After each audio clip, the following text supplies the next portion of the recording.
Olá, você que acompanha o canal de O Tempo, nós separamos para você os principais destaques do Tempo News desta semana. Então vamos acompanhar juntos os melhores momentos. Em ano eleitoral, com deputados e senadores de olho nas urnas, a retomada dos trabalhos legislativos a partir de fevereiro, mês que vem, deve ser marcada por uma disputa pelo comando das comissões, tentativa do governo de emplacar pautas mais populares e a estratégia da oposição para desgastar o Planalto, hein, Cília? Pois é, André, na Câmara dos Deputados, a escolha dos comandos passa ali pelo cálculo eleitoral, né? Congressistas buscam cadeiras que garantam exposição e também contato direto com aqueles assuntos que são mais sensíveis à população, né? São assuntos mais populares. Entre os colegiados mais disputados estão a CCJ, que é a Comissão de Constituição e Justiça e Cidadania, e a CFT, que é a Comissão de Finanças e Tributação. Além também daquelas comissões temáticas, né? Relacionadas aí à saúde, segurança pública e também educação. Pois é, no Senado o cenário não é diferente, não. A Comissão de Assuntos Econômicos voltada à área fiscal e financeira também mantém papel central na agenda. Já a Comissão de Relações Exteriores deve ganhar destaque extra em meio às tensões internacionais que a gente está acompanhando, né? Como os conflitos envolvendo Venezuela, Estados Unidos e, de certa forma, toda a América Latina. Pois é, e a definição dessas presidências, dessas comissões, é uma queda de braço daquelas entre os principais partidos políticos. Landim, quais são esses partidos em que a gente está falando que entram aí diretamente nessa briga por essas comissões? E eu queria saber também sobre essa decisão final. Deve sair quando, hein? Olha, essa é uma disputa acirrada no retorno dos trabalhos todo ano aqui no Congresso Nacional. Esse ano a gente deve ter uma definição na Câmara dos Deputados que trabalha com 30 comissões permanentes, que são aquelas fixas, temáticas, né? Elas debatem vários temas, mas são 30 comissões permanentes que vão ter esse rodízio, essa troca de comando nesse ano e justamente esse ano eleitoral. O que a gente observa ao longo dos anos é que a eleição para as comissões da Câmara dos Deputados e também para o Senado, que é um processo um pouco diferente, ela não necessariamente acontece no mesmo momento de retorno do recesso legislativo. Os deputados devem retornar aos trabalhos ali já no início de fevereiro, mas se a gente pega um histórico, por exemplo, no ano passado, a Câmara dos Deputados deu posse, definiu ali o comando das comissões permanentes somente na segunda quinzena de março, então quase 2 meses depois do início dos trabalhos e justamente porque isso é alvo de uma disputa, né? As comissões da Câmara dos Deputados, elas são divididas por meio de uma proporção partidária e aí os partidos que têm maior bancada, maior representação, eles têm direito de mais escolhas, de mais colegiados, e isso é uma disputa numérica até. E aí a gente tem campos políticos opostos que têm bancadas amplas, bancadas grandes na Câmara dos Deputados e que entram diretamente nessa disputa. O Brasil discursou hoje em reunião extraordinária do Conselho Permanente da Organização dos Estados Americanos e reafirmou a posição de condenar a ação dos Estados Unidos na Venezuela. Pois é, o discurso foi feito pelo representante brasileiro na comissão, o embaixador Benoni Belli. Ele reiterou a posição brasileira de que o bombardeio e o sequestro do presidente Nicolás Maduro são inaceitáveis e representam uma ameaça à comunidade internacional. Segundo Belli, a defesa da soberania nacional com base no direito internacional é essencial. Ainda durante o discurso, o embaixador destacou que o Brasil não hesitará em defender a não intervenção e a paz na América do Sul. O momento atual é grave e evoca tempos que considerávamos ultrapassados, mas que voltam a assolar a América Latina e o Caribe. Os bombardeios no território da Venezuela e o sequestro do seu presidente ultrapassam uma linha inaceitável. Esses atos representam uma afronta gravíssima à soberania da Venezuela e ameaçam a comunidade internacional com um precedente extremamente perigoso. Agressões militares conduzem a um mundo em que a lei do mais forte prevalece sobre o multilateralismo. Não podemos aceitar o argumento de que os fins justificam os meios.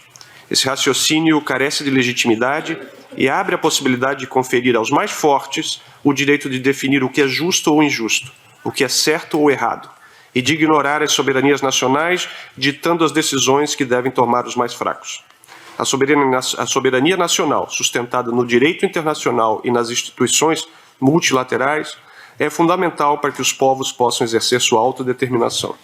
O edifício multilateral, apesar de suas imperfeições, constitui o único instrumento disponível para assegurar racionalidade, igualdade e justiça entre as nações. Se perdermos isso, senhor presidente, perderemos não só a independência, mas também a dignidade nacional. E seremos coadjuvantes na definição de nosso próprio destino. A força do argumento cederá lugar ao argumento da força. As relações de cooperação podem transformar-se em meras relações de subordinação. Assistiremos, assim, ao colapso da ordem internacional erigida após a Segunda Guerra. A desordem que ocupará o vácuo será ainda mais injusta, violenta e opressiva, pois tenderá a ser regida pela lei da selva, sem qualquer tipo de contenção. Senhor presidente, a Carta das Nações Unidas e as obrigações hemisféricas foram claramente violadas. Recordemos a recente resolução 297/2025 da Comissão Jurídica Interamericana, que reiterou unanimemente que o uso da força nas relações internacionais está proibido, salvo em caso de legítima defesa contra agressão armada ou ação coletiva autorizada pelo Conselho de Segurança das Nações Unidas. A regra geral, portanto, é de proibição do uso da força nas relações internacionais. As exceções devem guiar-se pela Carta das Nações Unidas. Além disso, a Comissão Jurídica reforçou o entendimento já assentado de que a regulação do uso da força pela Carta relaciona-se estreitamente com outros princípios da ordem internacional atual, em particular, a inviolabilidade do território dos Estados, a não agressão, a não intervenção em assuntos internos, o não reconhecimento das aquisições territoriais obtidas pela força, a obrigação de resolver as controvérsias internacionais de maneira pacífica, a noção de segurança coletiva como ação conjunta contra um agressor. Durante as manifestações das delegações, o discurso do embaixador dos Estados Unidos, Leandro Lizzutto, foi interrompido por uma mulher que estava no local. Ela protestava contra os Estados Unidos em apoio à Venezuela. A reunião chegou a ser suspensa momentaneamente para a retirada da manifestante que não foi identificada. Vamos ver um trecho aí do momento em que tudo começou. Take them.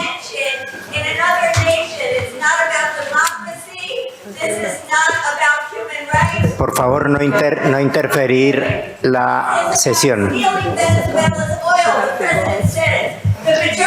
Por favor, que retire. Retire a la persona de la sesión, por favor.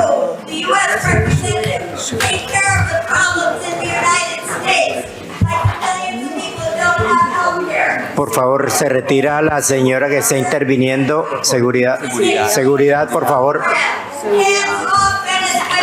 Lo más urgente, señores de seguridad.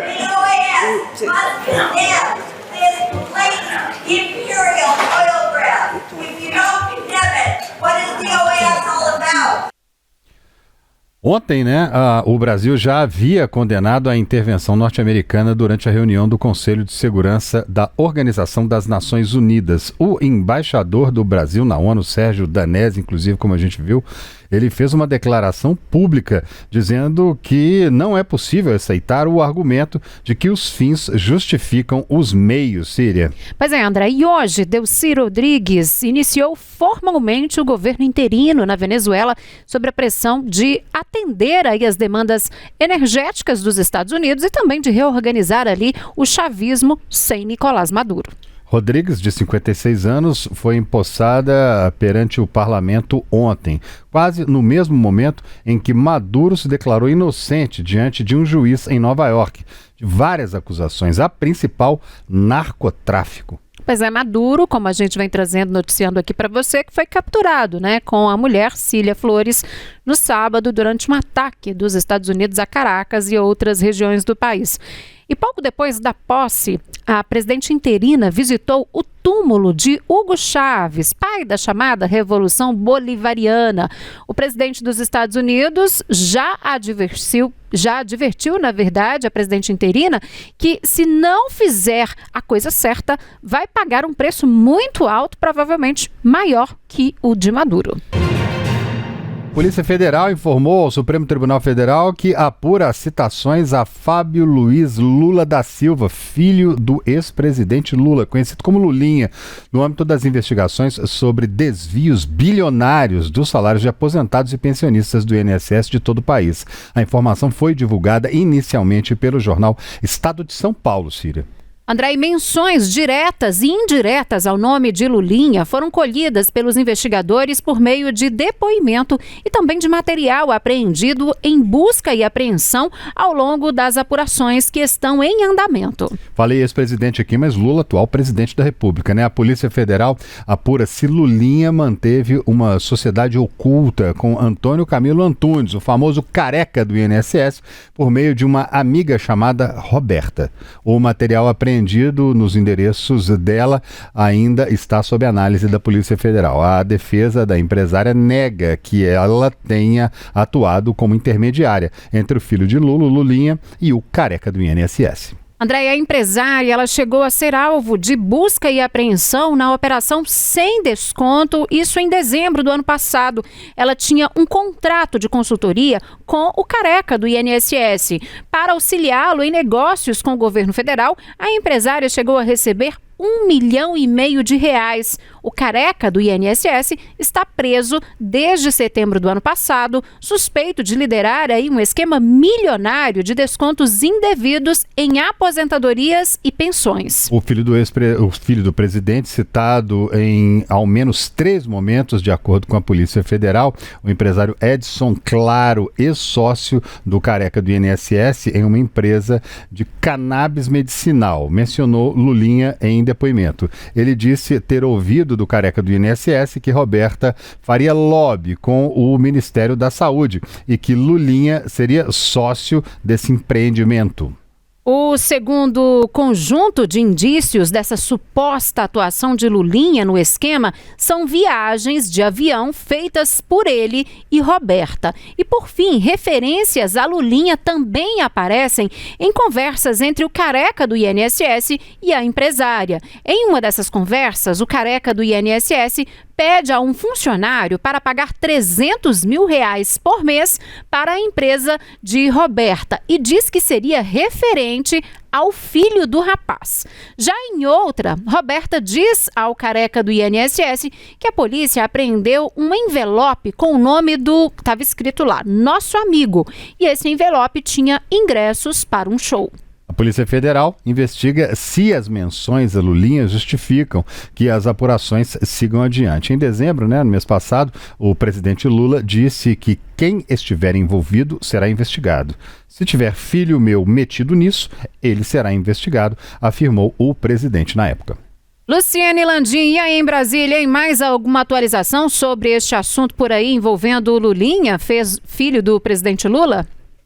Esse caso está sob sigilo no Supremo Tribunal Federal, então publicamente a gente não teve uma manifestação do Supremo Tribunal Federal, da Suprema Corte, que analisa, que conduz essa investigação sobre esse assunto. Mas a informação que nós temos é que essa comunicação foi feita pela Polícia Federal ao STF, de acordo com informações publicadas inicialmente pelo jornal Estado de São Paulo. A gente pode considerar que, com certeza, isso vai ser um fato apurado ali, articulado, quando a Comissão Parlamentar Mista de Inquérito do INSS, comandada ali pelo senador Carlos Viana, retomar os trabalhos. O Congresso Nacional está de recesso, a expectativa é que as atividades voltem no início de fevereiro, a CPMI também retorne e a gente já tem uma expectativa de que esse assunto seja tratado pelos parlamentares nesse âmbito de apuração legislativa.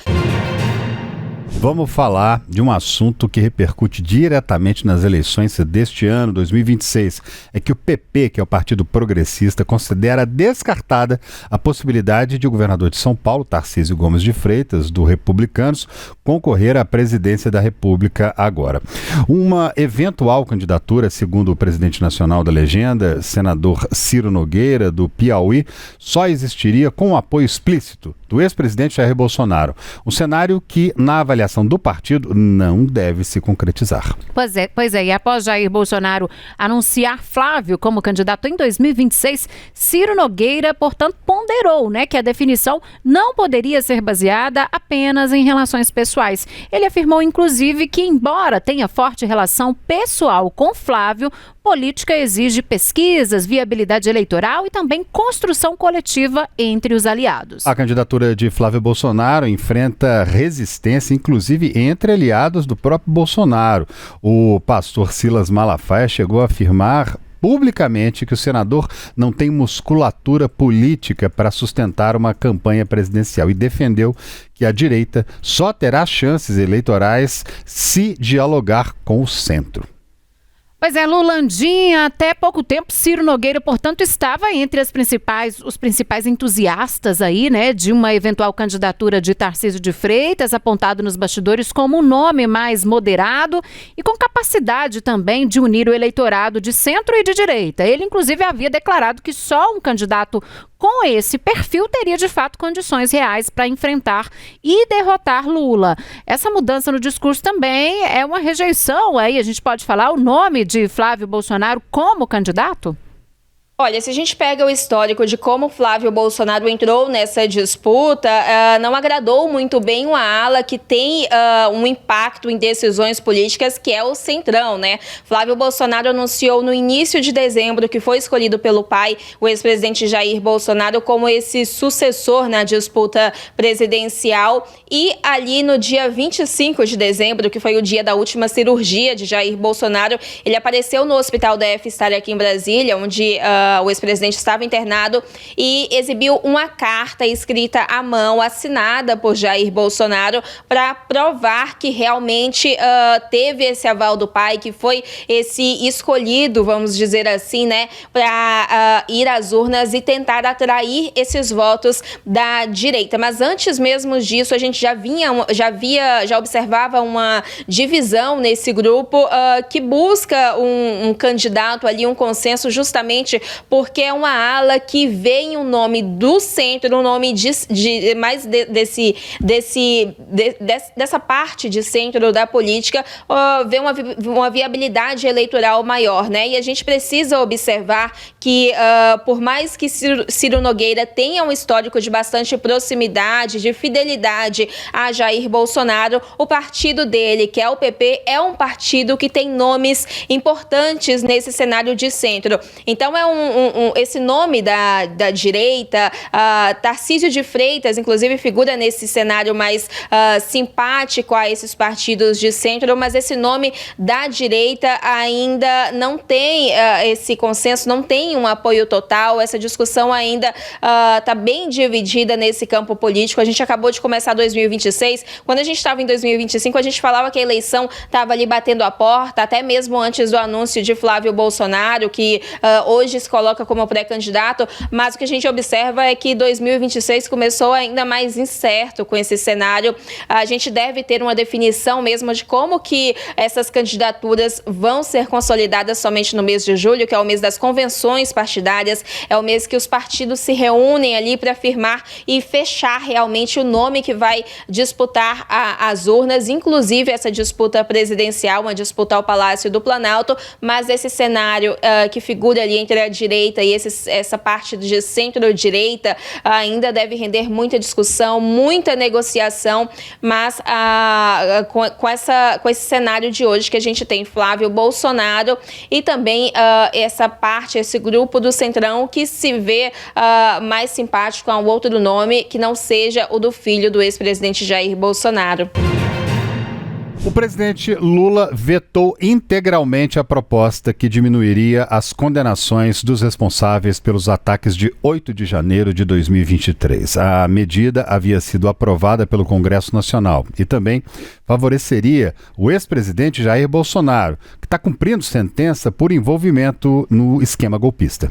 Durante cerimônia no Palácio do Planalto, com presença de aliados do governo e também de representantes de movimentos sociais de esquerda, Lula justificou a decisão. Ele afirmou que não existe forma de apagar o passado e que não aceita nenhum tipo de ditadura. O presidente destacou que 8 de janeiro ficou registrado como o dia da vitória democrática contra aqueles que tentaram tomar o poder pela força, ignorando a vontade do povo manifestada nas eleições. Bom, e nós fizemos para você um resumo aí do que o presidente disse durante o discurso dele hoje em Brasília. Vamos acompanhar.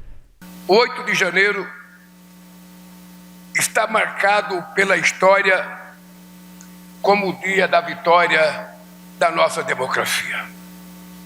Vitória sobre os que tentaram tomar o poder pela força, desprezando a vontade popular expressa nas urnas. Os que sempre defenderam a ditadura, a tortura e o extermínio de adversários e pretendiam submeter o Brasil a um regime de exceção. Os que planejaram os assassinatos do presidente e do vice-presidente da República e do então presidente do Superior Tribunal Eleitoral. Os traidores da pátria que conspiraram contra o Brasil para causar o caos da economia e o desemprego de milhões de brasileiros. Eles foram derrotados. O Brasil e o povo brasileiro venceu. Minhas amigas e meus amigos, a tentativa do golpe de 8 de janeiro de 2003 veio nos lembrar que a democracia não é uma conquista inabalável. Ela será sempre uma obra em construção, sujeita ao permanente assédio de velhos e novos candidatos a ditadores. Por isso, a democracia precisa ser zelada com carinho e defendida com unhas e dentes, dia após dia. É preciso conscientizar as pessoas que a democracia é muito mais do que uma palavra bonita nos dicionários. É mais do que o dever e o direito de votar no dia da eleição e depois guardar o título de eleitor pelos próximos 4 anos. Mas foi graças à firmeza das nossas instituições democráticas que tiveram a garantia de um julgamento justo e todos os seus direitos preservados. Talvez a prova mais contundente do vigor da democracia brasileira seja o julgamento dos golpistas pelo STF.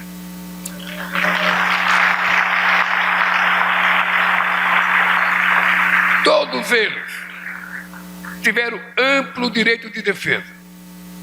Foram julgados com transparência e imparcialidade. E ao final do julgamento, condenados com base em provas robustas e não com ilegalidades em série, meras convicções ou pontos fajutos. O evento começou com manifestantes gritando sem anistia. Lula ressaltou que, além de completar 3 anos do terceiro governo, esse é um dia de celebração pela preservação da democracia aqui no Brasil. Pois é, esse veto já era esperado, de certa forma, né? O Lula já havia anunciado em dezembro, durante uma conversa com jornalistas, que bloquearia sim a proposta assim que ele a recebesse. Embora o prazo para vetar fosse até o dia 12, agora de janeiro, setores do governo sugeriram, portanto, que esse ato de memória desta quinta-feira, né, servisse também como momento aí para este anúncio. Para a gente relembrar e entender melhor esse momento da história do nosso país, nós convidamos o especialista em Direito Público, Carlos Barbosa. Muito boa noite, Carlos, e já obrigado pela sua presença mais uma vez com a gente aqui. É um prazer mais uma vez falar com vocês do Jornal Tempo e de toda um grupo de fãs do jornal, todos esses telespectadores que vêm assistindo pela internet as transmissões. É um prazer falar com todos. Ô Carlos, em primeiro lugar, para a gente começar aqui, qual a análise que você faz, né, desses 3 anos desde a tentativa do golpe de Estado aqui no nosso país, hoje, 8 de janeiro, dia em que, inclusive, o presidente da República vetou, né, esse projeto, que seria um projeto de anistia às pessoas que participaram aí, efetivamente, nitidamente com câmeras gravando e tudo, e também daquelas outras que articularam essa tentativa de golpe. Que análise que você faz desse terceiro ano desde essa tentativa de golpe? Foram 3 anos de discussão a respeito daqueles fatos que aconteceram no dia 8 de janeiro, fatos que acabaram sendo analisados tanto no aspecto jurídico quanto no aspecto político, né? A gente, ao longo desses 3 anos, a gente viu uma retórica política tentando blindar aquelas figuras que estavam até então à frente desse movimento golpista e, ao mesmo tempo, nós tivemos ali uma discussão jurídica. Então, esses 3 anos, eu entendo que nós tivemos ali esse embate nessas duas searas. Foram 3 anos de discussão, muito tempo aí para avaliar provas apresentadas pela Procuradoria-Geral da República, o PGR. Nós vimos aí que os agentes políticos tiveram a oportunidade de se manifestar no processo, contraditório garantido no Supremo Tribunal Federal e as penas aplicadas.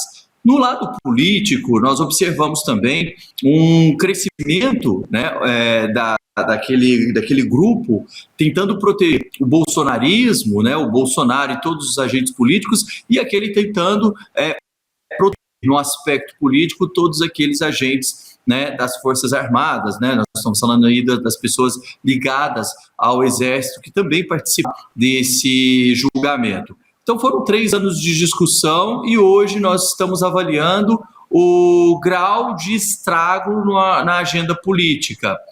Hoje, com a atuação do presidente da República na derrubada aí desse projeto de lei, né, desse veto apresentado pelo presidente, tem um caráter muito simbólico.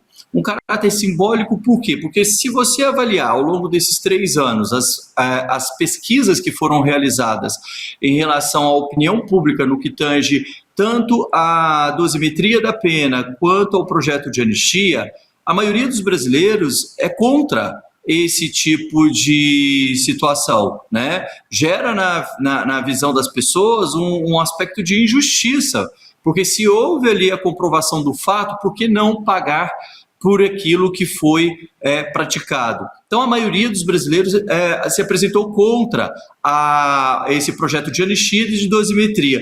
Com o veto do presidente, o que a gente observa é que ele seguiu a linha dessas pesquisas. Não só, claro, por uma questão, política partidária, não só por uma questão eleitoral, mas também seguindo a agenda, né, da própria esquerda, que se colocou em movimentos contra esse projeto de anistia, esse projeto de dosimetria. Nós tivemos manifestações, né, lideradas aí pelos representantes da linha cultural contra esse projeto. O Congresso não ouviu o clamor da população. O presidente, entendo eu, de uma maneira pragmática e inteligente, seguindo a linha ali eleitoral, ele acabou vetando. Então, na verdade, o que aconteceu foi aquela tempestade perfeita em prol do presidente da República. O ex-presidente Jair Bolsonaro pediu ao Supremo Tribunal Federal a instalação de um aparelho de Smart TV na Sala de Estado-Maior da Superintendência da PF em Brasília, onde ele cumpre aí os 27 anos e 3 meses de prisão por tentativa de golpe de Estado. Esse pedido, gente, especifica que ele não vai usar a televisão conectada à internet para acessar as redes sociais. O uso, portanto, de acordo com a defesa, vai ser restrito aos canais de notícias, citando nominalmente, inclusive, o YouTube. A cela privativa de Bolsonaro já possui um aparelho de TV, mas não é uma Smart TV, né, que são esses aparelhos que a gente consegue acessar ali, além do YouTube, streamings também, como Netflix, Prime, entre tantos outros que tem aí, né? Nós separamos para você um trecho do pedido da defesa do ex-presidente para o Supremo Tribunal Federal. Vamos ver, portanto, olha só. que fala a defesa ali? O requerimento não tem por finalidade acesso a redes sociais, tampouco qualquer forma de comunicação ativa direta ou indireta com terceiros. O uso do equipamento se restringirá ao acompanhamento de canais de divulgação de notícias, inclusive por meio de plataformas de streaming amplamente utilizadas para a veiculação de conteúdo jornalístico, como o YouTube, em sua função estritamente informativa. É um trecho ali do pedido, do que pediu, né, a defesa de Bolsonaro ao Supremo. Ainda no documento protocolado nessa quinta-feira à noite, os advogados dizem que o acesso ao aparelho Smart TV não vai interferir no cumprimento das medidas cautelares. Eles também alegam que a instalação desse modelo de TV na cela é compatível com o atual regime de custódia. Além da instalação da Smart TV, a defesa também pediu, em outra manifestação, a concessão de assistência religiosa ao ex-presidente, garantindo o direito, portanto, previsto na Constituição, que Bolsonaro quer ser acompanhado pelo bispo Robson Lemos Rodovalho e também pelo pastor Tiago de Araújo Macieira Manzoni. O requerimento limita-se a autorização para que os ministros religiosos, no caso, né, indicados pela defesa, possam entrar no local de custódia em dias e horários a serem ajustados aí com a administração. Luciane Landim, mais pedidos, portanto, da defesa do ex-presidente Jair Bolsonaro. Como será que o Supremo já... O Supremo a gente sabe que já pediu, inclusive, a PGR, né, para que se manifeste sobre o assunto. Será qual o prazo, de fato, ou seja, já há um prazo para que isso aconteça, essa manifestação da PGR? Olha, essa manifestação da PGR, o pedido, na verdade, que sai do Supremo Tribunal Federal é uma rotina de praxe em ações penais, em execuções penais, que é o que a gente chama, como está o processo de Jair Bolsonaro nesse momento. E nesse despacho, o ministro Alexandre de Moraes pediu que a Procuradoria-Geral da República se manifeste em até 5 dias. E nessa decisão também, que foi enviada à PGR pedindo uma manifestação, Moraes incluiu vários pedidos da defesa. A gente tem esse pedido para que ele tenha uma Smart TV na cela em que ocupa na Superintendência da Polícia Federal. Também o pedido para entrar no programa de remissão de pena e para ter assistência religiosa ali durante o cumprimento da pena de prisão por tentativa de golpe de Estado. Moraes também pediu a manifestação da PGR em até 5 dias para um outro pedido que não foi feito pela defesa de Jair Bolsonaro, mas pela senadora Damares Alves, enquanto presidente da Comissão de Direitos Humanos do Senado Federal. Damares pediu para vistoriar o espaço em que Jair Bolsonaro ocupa na Superintendência da Polícia Federal aqui em Brasília, depois de reclamações da família. O filho Carlos Bolsonaro, filho do ex-presidente, tem ido às redes sociais com frequência a reclamar que o espaço em que Jair Bolsonaro está não é adequado para o ex-presidente, inclusive pela condição de saúde dele.